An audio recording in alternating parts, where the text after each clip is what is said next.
Ассалому алайкум дӯстони азиз. Умедвор ҳастам ки хуб ҳастед.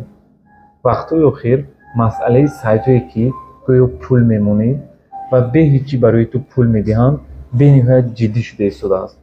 Чун дар комментарияи видеои охир нигоҳ мекунам ки қариб ҳама мардум дар бораи ин менависанд ва баъзеош хоҳиш мекунанд ки агар дар бораи маълумоти баъзеҳо дудила ҳастанд, кор кунем накунем, баъзеҳо уверена мегӯянд ки ман пул кор кардам, баъзе дигарашон аллакай бой додага ҳастанд ва ман ҳамаи ҳамин чизро ба назар гирифта дар инстаграм як апрос гузоштам ва дидам ки мардуми мо 1 нафар, 2 нафар, 3 нафар не гурӯҳ дар ин сайтҳо яъне пулҳои худро бой дода истоданд.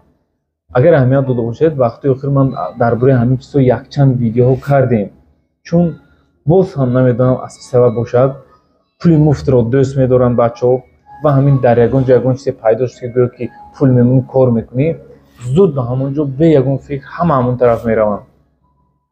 Шояд баъзеҳо дар комментарияҳо нависанд ки ака ту дурӯғ мегӯӣ, мо пул кор карда истодаем. Лекин ман ба шумо мегӯям ки шумо камаки дигар кор мекунед. Ин сайтҳоро ман аллакай давоми 1 ҳафта шуд ки омӯхта истодам. Якчанд сайтҳояшро бачаҳо навистанд номҳояшро. Ман якчандтаашро омӯхтам ки инҳо схемашон як хел аст ҳамаш. гӯш кунед. дӯстони азиз, танҳо дар моҳи шарифи рамазон як аксия эълон кардем. айфонҳои XR дар корпуси 14 Pro ва 13 Pro нархашон 25000 рубл буд ва аз имрӯз бошад нархашон 24500 рубл. боз дар болояш як наушники AirPods Lux качества бениҳоят качестваи хуб дорад падарка. шумо дар 24500 рубл соҳиби iPhone XR дар корпуси 14 Pro ё ин ки 13 Pro боз дар болояш наушник хоҳед шуд. Инчунин касоне ки Honor ҳам гирифтанӣ ҳастанд, Honor X8 памяташ 128 ГБ бениҳоят телефони хуб аст, 14500 рубл дар болояш як наушники AirPods Pro дар ин ҳам падарка. яъне шумо соҳиби ҳамин наушник мешавед вақте ин телефонро ё ин ки айфонҳоро мегиред. ин танҳо дар моҳи шарифи рамазон. Инчунин касоне ки планшетро ҷуда доштанд, батареяш 10000 мАч аст, памяташ 256, андроидаш 12, 5G, 2 сим-карта ва боз якчанд бартариҳои дигар дорад. Инчунин клавиатура бо Bluetooth. Касоне ки хариданианд метавонед ки ба ин рақамҳо муроҷиат кунед. доставка ба тамоми территорияи Россия бепул аст. инчунин то Тоҷикистон ҳам равон мекунем. шумо аввал пулро мемонед, баъзеҳо дар баъзе сайтҳо бо $20, дар баъзе сайтҳо бо $70, бо $50 ҳам хелен шумо дохил мешавед. дар он ҷо ба шумо пешниҳод мекунед гӯё онҳо ҳамин пули шуморо гирифтанд, яъне баъзе товар мехаранд ва ҳамон товарро мефурӯшанду фоидаашро ба шумо медиҳанд. дар аввал ба шумо кам кам пул медиҳанд. масалан шумо $100 мемонед, аввал $20, баъдан $30, бо платонро зиёд мекунед, мисол $60 медиҳанд. ин як муддати кӯтоҳ давом мекунад. вақте ки шумо камтарак ба ҳамон чиз ҷалб мешавед, баъдан оҳиста мегӯянд ки $200 мо, шумо $200 мемонед, боз метавонед ягон $30 ё ки $60, баъдин $500 шумо мемонед. баъд мегӯянд ки вақте барои шумо дастшотон пули зиёдтар ҷамъ мешавад, мегӯянд ки барои инро гирифтан бояд ту $500 дигар монӣ. мо ин пули ту ятем инвеститсияи ту зиёд шуд. шумо яъне бо пули зиёдтар мемонед.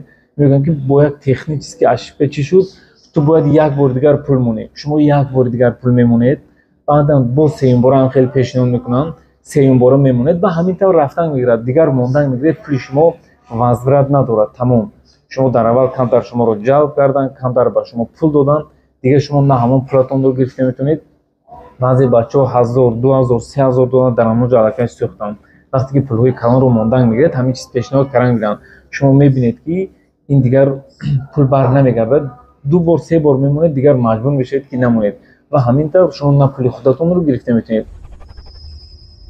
касоне ки ҳоло дар ин сайтҳо камтар пул доред, ҳозир имконият ҳаст, вақт доред ки гиред ҳамон пулҳои худро. шояд $10, $20 месӯзед, лекин ин ҳам пули кам.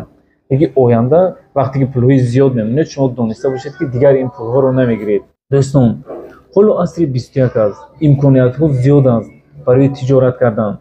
масалан тариқи яке аз онҳо Instagram. шумо пулҳое ки дар ҳамон ҷо расход мекунед, беҳтараш ягон товар харед, дар Instagram монед, баъзе роҳҳояш аст, омӯзед, фурӯхтанашро ёд гиред.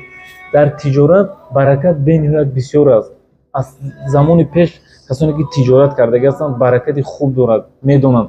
یعنی شما بهتر است که به همین تجارت روید.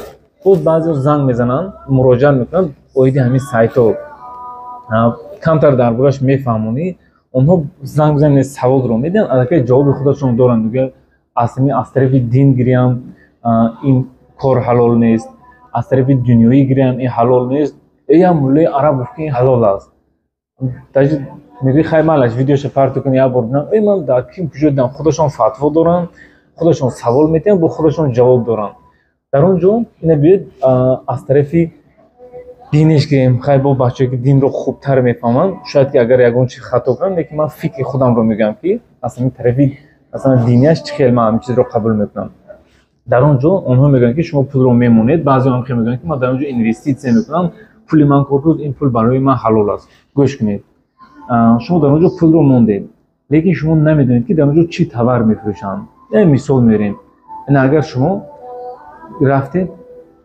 گوشت خوب مثلا حرام است اگر همین گوشت رو خورید حرام است خریده فروشید پولی که به دست میبرید همین هم حرام است درست نه این رو همه میدونیم اکنون برای خودی از سوال دید که وقتی شما پول رو در همونجا وارد کردید اونها چه چیزها میفروشن شما از این آگاه نیستید چیزی که حرام شاید چیزی که اگه پیلو سجده هست چیزی که به همین کارهای گناه یاردن میکنند برای مردم شاید همین چیزها رو اونها خرید و فروش میکنن همون پولی که کمی که اول شما به دست میبرید دونسته باشید که همون پول هم برای شما پول حلال نیست باز درباره ازرتش گویم من فکر خودم رو میگم این برای چی بازی ازرت رو حرام میگن بعضی مثلا با خودشون فتوا دارن که یگون جای وای ندارد و هم خیلی بچه‌ها بسیار دیدن این هم ازرت هست وقتی که شما پول وارد میکنید شما دیگر تمام فکر و خیال و همه چیزتون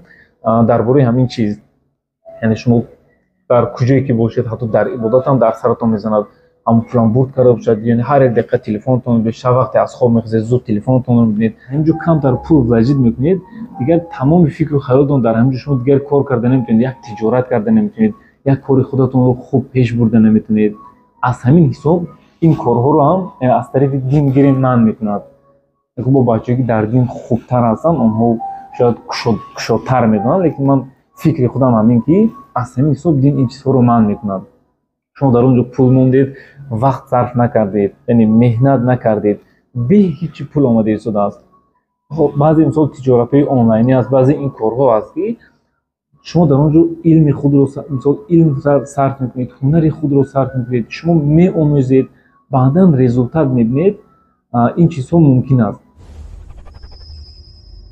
دوستان کمک با اندیشه باشید کمتر فکرهای خود رو گشوده کنید کمتر درباره تجارت‌های آنلاینی تجارت‌های یعنی ترادیسیونی آموزید و تجارت کنید بعضی‌ها میگن که در همین تگ ویدیو میرسن اگر درباره تجارت گفتیم همه بیزنسمن شده دیگه کی چیزی میخرد همونها وقتی که همون سخن رو میکنن یعنی عقلشون نمیگیرد که چی گفته شدن صرفا همین گپ نمیرن نگاه کنید مثلا ما تلفن میفروشیم یا اینکه بیاده بافت میفروشیم بلیط میفروشیم مثلا من این چیزها رو میفروشم در خانه ما وقتی که در کار میشد روغن در کار میشد سر و لباس برای خودم برای کودکا او قدر چیزایی که در کار میشد و من رفتم اون رو میخرم همه چیز در خانه من وقتی که یک تجارت میکنم همش در خانه نمیستاد این همین 10 نفر اگر 10 تجارت کند دونسته باشید که هر یک کمی خریدار خودش میومد 10 کس بیزنسمن میشد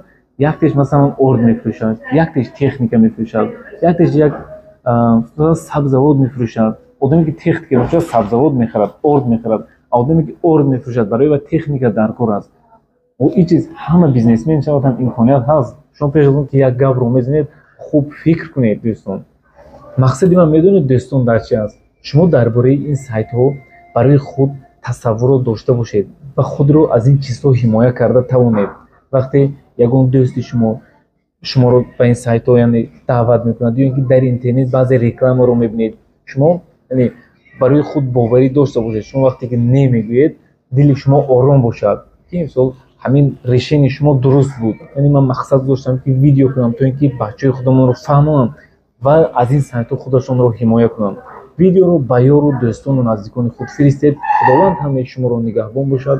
То видеоҳои оянда хайр.